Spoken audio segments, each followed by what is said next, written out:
Oh bah salut tout le monde, comment ça va? Un petit blabla du mois de novembre 2022. Ça se trouve j'ai tout juste. Pour une fois une vidéo un peu à court terme parce que on est mardi matin, à l'heure où vous voyez cette vidéo, qui suit le dimanche tombola. Donc si tu n'as pas suivi cette affaire, 14 tombola, donc 14 véhicules en jeu, enfin plus, mais il y a un lot de 3. Passe voir les vidéos de dimanche. Tout le monde n'a pas eu les notifs parce que YouTube joue toujours à ça, c'est que de temps en temps, je t'envoie pas les notifs. Comme ça, ils voient qui c'est qui suit et après tu reçois un petit mail en tant que créateur ou une annonce pour te dire tiens, promouvois ton contenu, paye de la pub pour qu'on voit tes vidéos. Rien du tout, je te donnerai. Voilà, donc pensez à passer tout simplement sur la page principale de la chaîne pour voir cette affaire. À propos des tombolas, vous n'oubliez pas non plus que nous avons reçu de Tonton Wolf des stands. Hein, donc, certains de ces véhicules seront gagnés, bien sûr, avec l'hypo-chargeur, la radio de toute façon avec, et le petit stand ici pour poser tes tournevis, comme ça tout simplement. Là, tu peux poser les flacons d'huile relativement standard de partout. Là, tu peux mettre tes amortos 1/10, celui 1/8 c'est un peu trop gros, enfin, tu peux le poser au bord, ça va aussi. Ta visserie et 2-3 trucs. Hein. Il y en a 9, 10, 11 ou 12, je ne sais plus exactement. Il y en a un paquet, il en a fait tout plein, de toutes les couleurs, et du rouge. Ça, c'est normalement le mien. Peut-être pas le donner. Il y a du vert, du noir, il y en a plein. Hein, on t'oublie pas, Tonton Wolf, merci, c'est génial. Je vais bien sûr privilégier les débutants. Avec ça, vous me ferez penser aussi parce que chaque fois j'oublie ça, puisque moi, en tant que mécano, pour moi, tu cherches tes outils, c'est normal quand tu cherches une RC. On a reçu des petits sets d'outils, des trucs, donc je complète les lots des petites machines au moins avec des petits sets d'outils. Tout ce qui est un 8e et Obitech, tout ça machin, ça, voilà. Je pense que vous arriverez à vous trouver des outils. Parce qu'il n'y en aura pas pour tous. On va causer Elsa RC Body qui nous fait ces petits moteurs là maintenant. Donc tu peux tout simplement découper dans ton capot, le fixer par en dessous. Tu peux mettre qu'une partie qui dépasse si tu veux pas qu'il y ait tout. Ils vont se pencher aussi sur bien sûr faire plus petit parce que ça c'est plutôt en taille 1/7. Donc c'est une taille par exemple qui va bien là-dessus. Comme ça, tu vois. Pour les fans de ce genre de choses. On va causer rapidement un pneu et mousse tout en mousse. Donc grâce à Miko, tout en mousse a augmenté a changé sa façon de faire pour les mousses RC. Ils vont faire, je ne sais pas si c'est déjà fait à l'heure actuelle où je vous parle, donc un rayon spécial RC. Donc tu vas là-dedans, tu choisis le diamètre extérieur, le diamètre intérieur, la largeur, donc diamètre total, largeur et diamètre intérieur de ta mousse. Si ta mousse est en 2 étages, il faut bien sûr donner 2 diamètres intérieurs, les diamètres extérieurs seront les mêmes, mais il faudra aussi donner la largeur de ton bandeau extérieur, comme spécialement par exemple pour le pneu X-Max ou Sledgehammer. Là, j'ai fait une autre expérience. J'ai utilisé la mousse la plus dense, la Bultex, et j'ai pris un cylindre de 2 cm de plus en hauteur et en largeur. Donc je l'ai forcé dans le pneu. Ensuite, j'ai acheté un truc là pour découper les mousses. J'ai touché le bord du pneu là, je suis allé toucher là. J'ai découpé un cylindre conique. J'ai sorti ça de là. J'ai mis le tout sur le pneu. Et pourquoi? Donc j'ai bien fait dépasser par-dessus la jante ici, devant et derrière. Comme ça, moi j'ai une paroi complètement pleine, là et là. C'est beaucoup plus ferme. En plus, c'est surdimensionné. Mais le but de la surmention, on l'a expliqué dans les vidéos du Traxxas Max. C'est que les mousses sont les amies plus grandes. Comme ça, quand le pneu il dilate, la mousse elle suit et elle pète pas forcément tout de suite. On espère, bien évidemment. Rien n'est garanti. Nous verrons donc cela. Au passage, on va profiter parce qu'un abonné a dit ouais, quand tu prends de l'actuateur, le problème c'est que ça reste blanc autour. Alors t'en fais pas, puisque ça part tout simplement en frottant. C'est pour ça qu'il y a la petite brosse à dents là, regarde. Tu as juste à passer un petit coup dessus et tu arrives à enlever tout ça. Hein, bon, bien sûr, tu frottes à fond dans les rainures, ça sera toujours plus délicat. Sur le pneu, ça part juste avec un petit coup avec le doigt. Hein. C'est juste une espèce de poudre qui reste que tu peux enlever facilement. Là, tu vois, c'est noir. Et là, c'est resté blanc. Et je vous reprends tout à l'heure. Une affaire qui arrive. Ah, caca qui pousse. Faut que j'y aille. Ah, voilà, de retour, ça va mieux. Ouais, c'est normal, il pose caca, c'est obligatoire. Des fois, il faut. Donc j'en étais où? La mousse la plus dense, le cylindre surdimensionné, ça donne un truc méga ferme par rapport donc aux sledgehammer d'origine qui sont très très mous là, et super moelleux aussi sur la bande. Seul inconvénient, bien sûr, ça on s'y attendait parce qu'on a surdimensionné la mousse et on a pris la mousse plus dense, c'est que là la roue complète fait 700 grammes au lieu de 620 ou 630 grammes. Donc on a en gros 80 grammes de plus par roue. J'ai fait les 4 grosso merdo, mais on arrive à 700-705 grammes par roue. Donc je suis resté relativement stable au niveau du poids pour les 4. Puis voilà, mais ça sera cool bien sûr avec... j'avais déjà commandé les rouleaux avant de savoir que Tout en Mousse allait faire ce truc. Les prochaines bien sûr on commandera déjà coller et monter chez eux. Mais d'abord, il faut tester ça. On va recevoir aussi... Quand je dis recevoir, ça veut dire j'ai commandé et j'ai payé, hein, bien sûr, évidemment, parce que sinon, il y a un nouveau qui vont tu reçois tout. J'ai reçu ce que j'ai commandé, forcément, les mecs. Plusieurs moteurs Supersonic Rocket, parce que bien évidemment, nous allons ouvrir les moteurs, pas le 92, parce que là, on n'a pas d'autres autour de 92 qui traînent pour comparer. Donc ça, c'est le 42 par 92. 1300 kV. Il existe 2 kV, il existe le 1300 et le 1600 les brouettes. Attention, le 1600 les brouettes, il m'en rend maxi 6 et ne prend pas 8. Le 1300 prend 8 et consomme à peu près 115 ampères, donc ça devrait être pas mal. On nous annonce 4200 watts, on ne sait pas si c'est les watts continus ou les watts max. Si c'est les watts max, ça nous fait la moitié en gros, 2100. Ce qui serait bizarre parce que ça ferait à peu près la puissance d'un moteur, non, puisque les 74 ont 2800 de watts continus en fait. Ouais, donc ça pourrait coller. Je cherche pas forcément une grosse puissance, parce que bien sûr il y a des moteurs de cette taille qui font 4800, 5000 watts, etc. Tout ce que je veux, mais la conso suit. Faites gaffe à vos tableaux de consommation. C'est souvent là-bas que se trouvent les pièges. Les rotors aussi de ces moteurs surpasse supportent moins de tours que les Obeaming, les Castle et autres. Quoique Castle en ce moment c'est pas la gloire avec la vitesse rotor. On a constaté qu'on a plein de problèmes. Donc le 4082 je l'ai pris en 1450 et en 1600 kV. Je me suis en 1600 kV en 4082 pour remplacer le 4074 là-dedans. Donc un moteur un peu plus long, un peu plus de couple vu que le véhicule est un peu plus lourd. Même si le moteur fait très bien le boulot. Après perso j'ai pris le 1300 parce que je pense sérieusement mettre le 1003 pour une raison très simple. Ça évitera de mettre un tout petit pignon de 11 ou 12 pour mettre un pignon plus gros. Vous l'avez vu sur la VT2. J'ai mis la grande couronne pour pouvoir mettre un gros pignon. Bien sûr, ça fait le même rapport. Si tu es en 30 avec un pignon de 10, ça revient au même que si tu as du 60 sur du 20. Mais la différence est le bruit. Vous avez vu que là, la machine est super silencieuse par rapport aux premiers essais qu'on a fait avec des petits pignons. C'est pour cette affaire-là. Ces moteurs seront disponibles très certainement aussi chez Action Modélisme. Donc moteur et variateur. Alors attention, il ne prendra pas les tailles spéciales. Évidemment, il va prendre les choses courantes qui intéressent les gens. Il n'y a pas beaucoup de monde qui sont intéressés par des gros comme ça. Pourquoi j'ai pris ça? Parce que ça, c'est un moteur qui irait très bien, par exemple, dans tout ce qui est Arma Fireteam et Hyper MT2.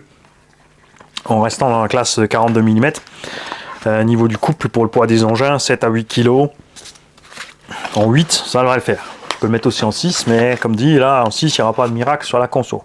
Tu sortiras les mêmes perfs, mais c'est les lipos qui vont payer. Ça, c'est certain.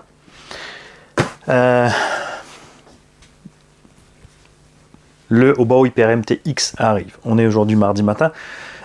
Si tout va bien, vous aurez les vidéos de dimanche. Je vous le promets pas parce que j'ai envie de me prendre le temps et peut-être que je sortirai que dimanche prochain. Je vais pas me précipiter et ensuite le sortir mardi pour absolument l'avoir avant les autres. Ça m'est complètement égal d'avoir avant les autres.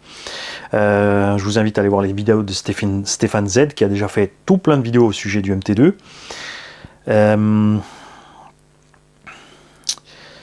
Donc moi, comme dit, il arrive cette semaine normalement.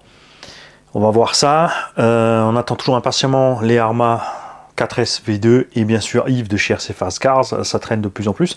Après ça va être un peu serré sur le planning fin d'année, si ça traîne trop on n'arrivera peut-être pas à goupiller, ça tombera peut-être à l'eau.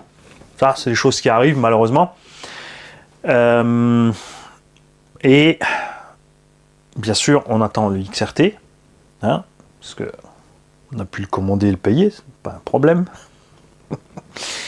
Et c'est l'avantage, hein, quand tu bosses plus, que tu as 2 boulots, un pour vivre et un pour les conneries, tu vois. Ça explique certaines choses. Alors oui, certains pensent que je suis un dealer. Oui, donc mon premier boulot c'est dealer, mon deuxième c'est Mac. C'est pour ça que j'ai 2 tafs et que je suis toujours occupé tard la nuit aussi. Pas de touillon. Donc ça va devenir serré pour les essais parce qu'on doit continuer les essais du sledge. Bon, le sledge il est en 8, hein, vous l'avez vu là. Voilà, bah, je m'abuse. On a les mousses, on a pas encore mis le support GPM, ça va aller, mais il y a. Tu vois là, le châssis c'est tordu, fin de l'histoire, il est tordu, on a fait l'entre-dedans autrement. Depuis, on bouge plus problème. Je suis en vitesse, j'ai mis les autres mousses, j'ai recollé les pneus, j'ai un autre cerveau. Ah va très bien cet engin. Le Yikong aussi, on va continuer le test bien sûr pour voir ce qui se passe niveau visuel d'entraînement. Mais vous avez vu à l'Axe Mecha qu'ils ont que pris de l'acier usiné. Hein. Ils n'ont rien fait de frité. Résultat a transmis l'acier très très dur, d'où le fait qu'il soit tellement bruyant. Donc on verra ce qui se passe avec le moteur 1300 et des dents plus grandes, selon quel moteur je mets dedans. Des dents plus grandes, plus dedans au niveau du pignon moteur. Bien sûr, on va continuer les tests du VS2. Là, vous l'avez vu avec le 40-74 à la place du 68. Déjà, c'est plus sympa. Donc soit on met maintenant un pignon plus gros avec ce moteur, parce qu'on a un peu plus de patates, mais ça m'intéresse pas trop. Et l'autre chose qu'on va faire ensuite, c'est passer très certainement en 6. C'est rigolo en 4, mais vous avez vu sur les sons en longueur, des fois après, à la fin, il te manque un petit boost. D'où l'intérêt de beaucoup de prendre des combos avec un capteur et d'avoir un petit turbo, parce que lui te permettra, même en 4S à la fin, quand tu vas piquer du nez, de prendre suffisamment de tours pour le poser propre. On va tout simplement passer en 6. Là-dedans, on a le 4278 G2 installé à bord. J'ai toujours pas pu faire l'essai, parce que j'avais d'autres engins qui sont arrivés entre-temps. J'ai fait un essai dans la rue, c'est hyper doux et soyeux, bien sûr, c'est un combo à capteur. Donc, vivement qu'on puisse le sortir. On continuera bien sûr les tests du X-Mars Hongnor, que j'adore. Le truc, c'est qu'il remplace un buggy et un truggy. Il fait les deux. Il est un peu entre les deux niveau taille. Vous l'avez vu avec les Proline Badlands, il se comporte plus comme un buggy dans la pelouse. Il est sur des rails. Comme il est suffisamment large et quand même suffisamment long pour pas trop monter le nez, même en 6S, ça se comporte un peu comme un truggy aussi. C'est sympa. Le Max V2 définitivement que j'adore avec les quelques petites modifs. Donc un combo 6S. J'ai toujours pas monté le carter à lui. J'ai fait un run là avec le carter plastique, juste avec la vis M5. Ah, bouge pas de problème. Mais bien sûr je l'ai quand même parce que comme ça, si ça arrive, on sera tranquille, on pourra le changer tout de suite. On est passé sur les Badlands parce que les Sledgehammer à origine ont fait. Il y en a un qui a explosé. On ne sait pas si c'est fait couper ou quoi que ce soit. Après, on sait que voilà, ça a toujours été le point faible Traxxas. Enfin, de beaucoup de marques d'ailleurs sur les RTR. Et comme le MTX va arriver, c'est surtout celui-là qu'on attend. C'est surtout pour ça que je vous dis qu'on va continuer les tests des autres, parce que vous n'allez pas le voir tout de suite. Je vous ai dit, j'ai moins de temps en ce moment, donc va falloir être patient. Parce que quand le MTX va arriver, déjà on va faire les vidéos bien sûr du MTX, on va faire les essais du MTX, et ensuite on pourra rouler avec le Revo 2, avec le Savage XL. Je rappelle aussi qu'on a modifié au niveau du moteur, on a mis un 82 mm, 1600 kV, on reste en 6, ça lui va très bien. Le Revo, qui a aussi bien sûr un autre moteur que le moteur d'origine, parce que ça me plaît pas ce Vélignon 2.2, donc j'ai mis un 4074 2200. Vous allez me dire mais c'est pareil, non, parce que à l'intérieur, parce qu'il y a plein de gens qui viennent d'arriver sur la chaîne qui ne le savent pas, le moteur Traxxas Vélignon 2200 n'est pas un vrai 74, il cache à l'intérieur un moteur de 68, contrairement au Sledge qui est un moteur de 78 qui cache presque un 82 à l'intérieur. J'aurais préféré qu'il fasse ça aussi sur le Revo. Ce qui serait bien sûr, c'est que le moteur du Sledge soit monté de série sur toute la gamme Traxxas 1/8 et qu'on débarrasse ce Vélignon 2200. Hein, ça serait chouette. Bien évidemment, vous allez voir rouler la VT2 à gogo parce que voilà, je suis à l'aise, je peux rouler avec n'importe quel pneu, ça me va à merveille. Je vais pouvoir passer ma caisse de pneus cet hiver, en veux-tu, en voilà. Et bien sûr, évidemment, on roulera le Team Magic avec le MT2, le Revo et le HPI Savage parce que même s'il est plus court, on a vu que le GSTE, il fait plus la taille. Il est plus de taille. Il fait plus le poids face à un Revo 2, face au Savage modifié là. Enfin modifié. C'est celui qui souffre le plus quand le terrain est vraiment méchamment défoncé. Entre ces angles de suspect qui sont pas tout à fait bien sur les cardans, les débattements qui doivent être limités, il s'en sort pas aussi bien que les autres. Surtout pas bien sûr par rapport au Revo qui a un débattement de ma boule. Et le Savage, lui aussi, hein, même si cette construction a 15 ou 20 ans maintenant, en MT1.8 avec bras et suspension conventionnelle, ça reste un monstre de débattement. C'est ce qu'on adore. Je sais très bien Et là, justement, on va parler du XRT un peu et du X-Max. La différence entre les deux, c'est bien sûr la longueur des amortos et tout ça. Le XRT est plus bas au centre, ça descend un peu les masses. Mais moi, je crains fort qu'il va souffrir de ce que souffrent beaucoup d'engins qui sont gros et lourds. C'est que quand ils sont gros, lourds et bas, les suspensions sont tellement dures pour pouvoir absorber le choc que l'engin n'est pas aussi confortable à rouler qu'un engin comme ça, qui a un débattement de fou comme le X-Max. Les amortos longs permettent à l'engin, si tu décolles, les roues tombent, et tu as un long chemin pour freiner la masse du véhicule avant d'aller impacter le sol, ce qui te permet d'avoir une suspension souple, de rouler avec une caisse qui navigue à mi-hauteur de son débattement max, qui peut déjauger à mort, et qui peut justement... C'est comme le chat quand il saute par la fenêtre, c'est, tu vois, il tend les pattes. Et bien le MT c'est pareil, c'est ce que j'aime dans le MT, ce que j'aime moins sur les truggies, ils peuvent moins encaisser ça. Même si on a des truggies qui ont des débattements sympas, comme le Kraton, le Coralie Chronos, Techno RC, Timasso, tout ça, ces truggies-là ont quand même des gros débattements. Même celui-là, tu vois, il est posé bas, mais il est capable de faire des sacrées choses, et là, il n'est pas au max. Hein. Donc, il y a moyen de faire des trucs cool. On verra ça avec le XRT. Donc, nous avons normalement le virus qui va partir. On va pas continuer le test, ouais. Sympa, c'est bien. Bon petit truc pour débutants. C'est dommage qu'il faut changer les ressorts et rajouter le pare-choc. Mais c'est à la portée quand même des débutants. Ça gonfle un peu le budget, mais ça reste raisonnable. On va continuer bien sûr les tests du KDM. Moi, je m'éclate avec le KDM. C'est sympa parce que tu as vu juste en passant des roues comme ça, là, avec un déport. Là, on a des roues pistes, on a les mêmes en TT. Alors, si tu passes les roues TT ou les roues pistes, tu te comportes plus comme un shortcut. Et si tu mets les roues, bien sûr, de MT 2.8, eh ben, tu es plus comme un Arma Big Rock. Vous savez, je ne me suis pas trompé ce coup-là. D'habitude, j'étais toujours Nero. Donc voilà. Tankovic aussi devrait partir. On dit encore rien. C'est une surprise pour quelqu'un. On va faire les vidéos d'installation du kit Velociraptor de chez Schwabentech. Ça c'est génial. Le moteur avec ce support pèse moins lourd que seul le moteur au Boeing 1100, alors que le moteur est un peu plus gros, enfin un peu plus long. Je l'ai déjà installé là-dedans. Là on a le 880 kV, là on a le 1000 kV, puisqu'on attend le XTR, devrait arriver en décembre, tant qu'il arrive là et tout, voilà. Hein. Ça peut traîner vite fait. On sait en ce moment qu'avec les délais de livraison, ça peut vite dérailler. Donc en attendant le XRT, on va continuer de s'amuser un petit peu avec Bob Radowski. Big Mama aussi, parce que je ne sais pas encore tout à fait où je vais installer ce moteur. J'hésite entre celui-là. Mais bon, d'un autre côté, je pourrais le vendre aussi. Surtout si le XRT arrive. Mais ouais. Le XRT, ce qui m'inquiète un peu, je vous le dis honnêtement avant de l'avoir, c'est la longueur des bras. C'est comme là, j'ai mis le kit wide parce que pour mettre la grosse carreau large, c'est vrai que ça surdimensionne l'engin. Je vous ferai la vidéo avec un X-Max normal posé à côté de ça. Il a vraiment l'air beaucoup plus massif à cause de la carreau, bien sûr la largeur et la taille des roues. Moi, ce qui m'inquiète, c'est la longueur des bras. Plus les bras sont longs, plus ils vont être fragilisés sur les points d'ancrage. C'est le problème qu'a Arma avec ses 1/5e, surtout qu'ils en ont un bon point de 4-5 kg par rapport à la gamme Traxxas. Donc je sais pas trop ce qui va se passer avec ses bras. On a déjà vu quelques vidéos où il y en a un qui tombe sur le cul, ça lui pète les biellettes de direction.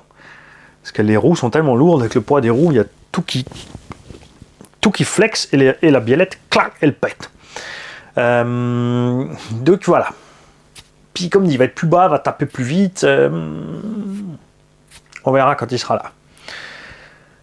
Ce que je suis en train de dire, c'est que voilà, je vais pas forcément le garder, parce que je suis quand même fan de Monster Truck. Ok. J'aime bien quand c'est plus haut au centre et que c'est rigolo à rouler parce que ça déjauge un petit peu.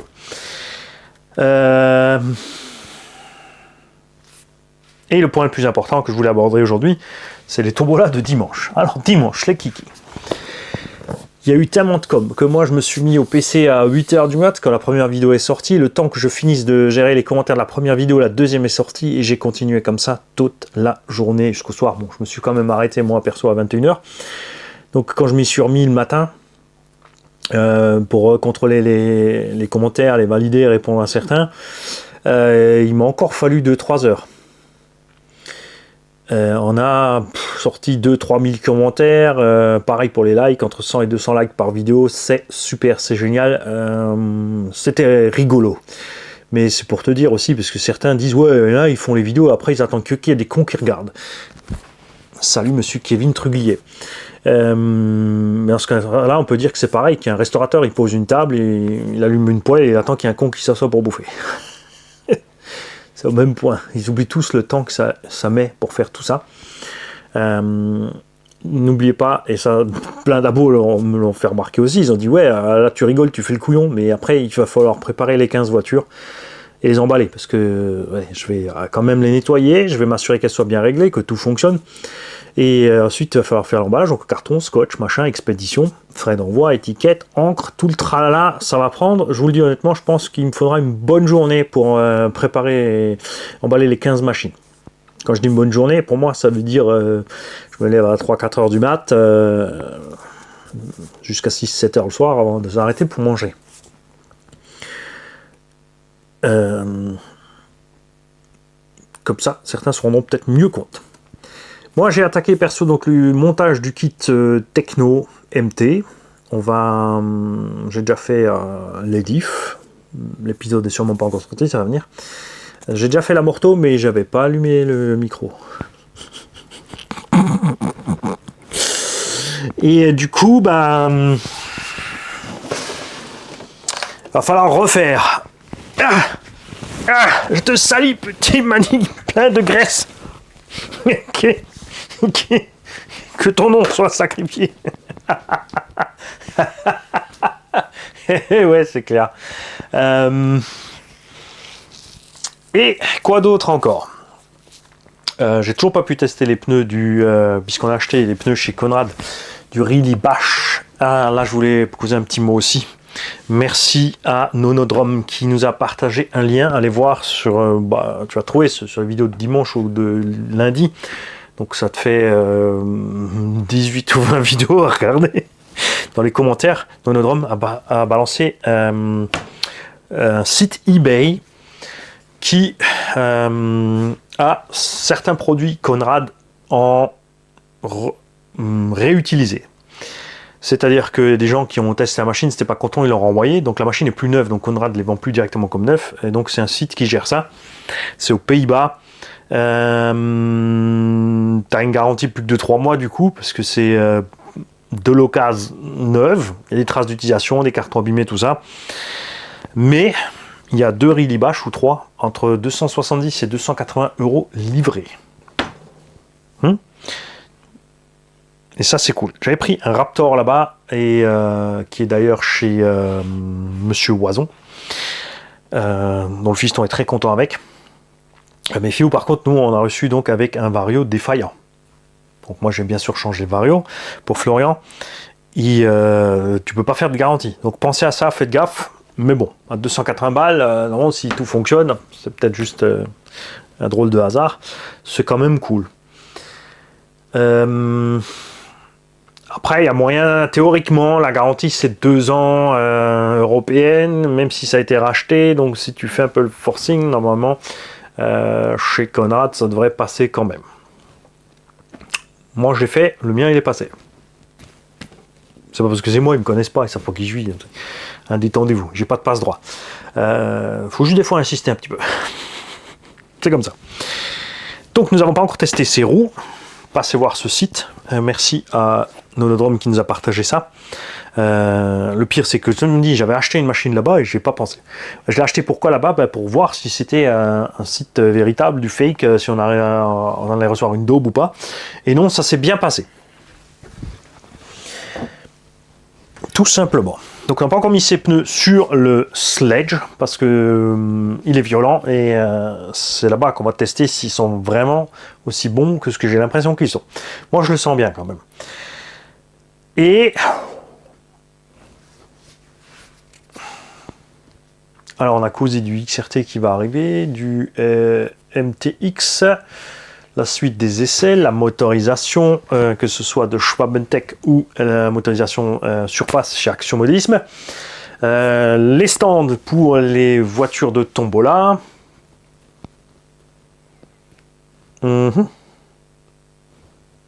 Bah, je crois qu'on y est.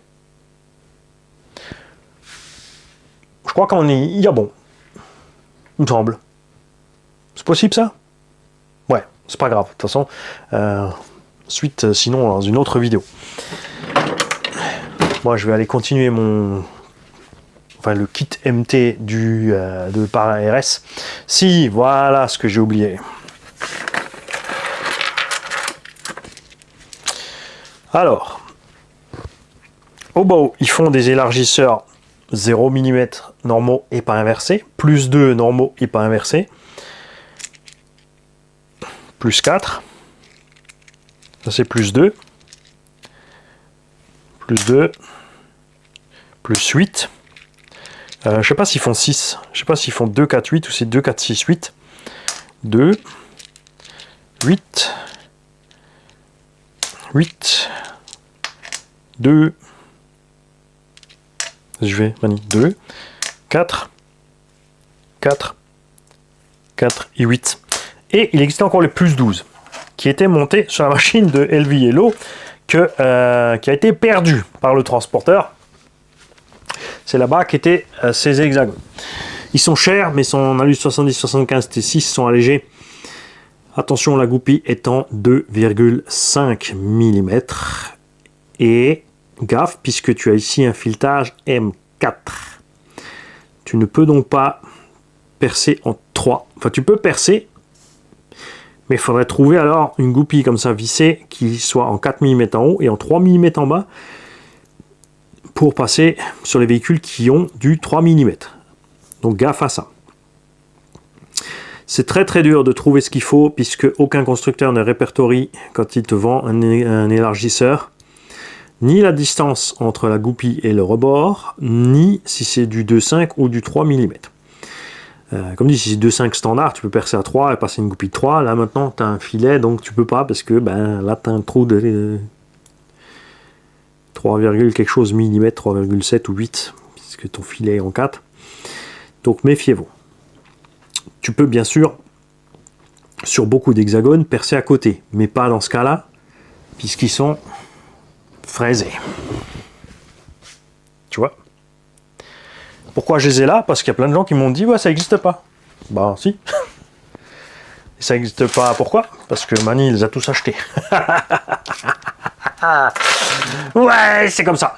C'est moche la vie, mais c'est aussi chouette des fois. C'est même plus souvent chouette que moche. Quand on aura le MTX et qu'on aura fait les tests des MT1.8, il est fort probable que je vende ensuite les MT1.8.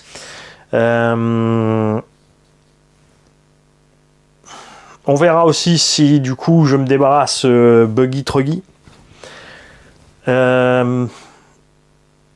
Pourquoi? Parce que j'ai le DF7 en 1/7, j'ai les X-Max en 1/7, enfin je garderai un X-Max, peut-être soit le XRT, soit un des X-Max modifié, à voir. J'ai la VTE2 en 1/7 et j'ai le Obao Fireteam ici en 1/7 aussi, mais je pense que je vais le vendre aussi. Mais j'en sais encore rien. Si jamais vous êtes intéressé, contactez-moi. Attention, n'oubliez pas, il y a le prix d'achat d'un MT2 en roller, il y a l'équipement électrique à bord en 8S, il y a le prix d'achat de la cage et des roues. Bien sûr, si tu achètes ton MT, tu as déjà des roues avec, mais c'est pas les roues qu'on voulait, donc ça nous a servi à rien.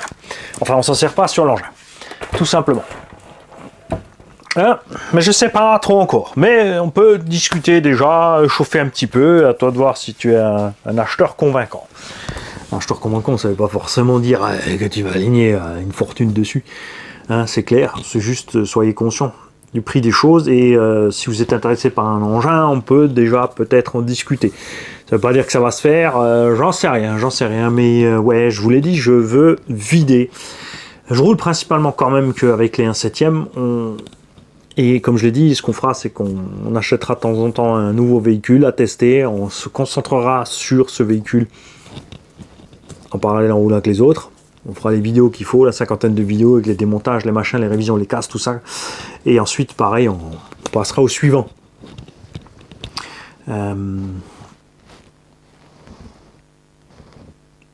C'est comme ça. Et ouais, je tourne en rond parce que je voulais absolument vous parler d'un truc et ça me revient pas. Il n'y a rien à faire. Ça veut dire laisse tomber, vas-y et à demain. Enfin, à midi, bien sûr, 16h et 20h. Ouais, parce que les pop toys, c'est bien, hein. Allez voir ces pop toys. Pop toys!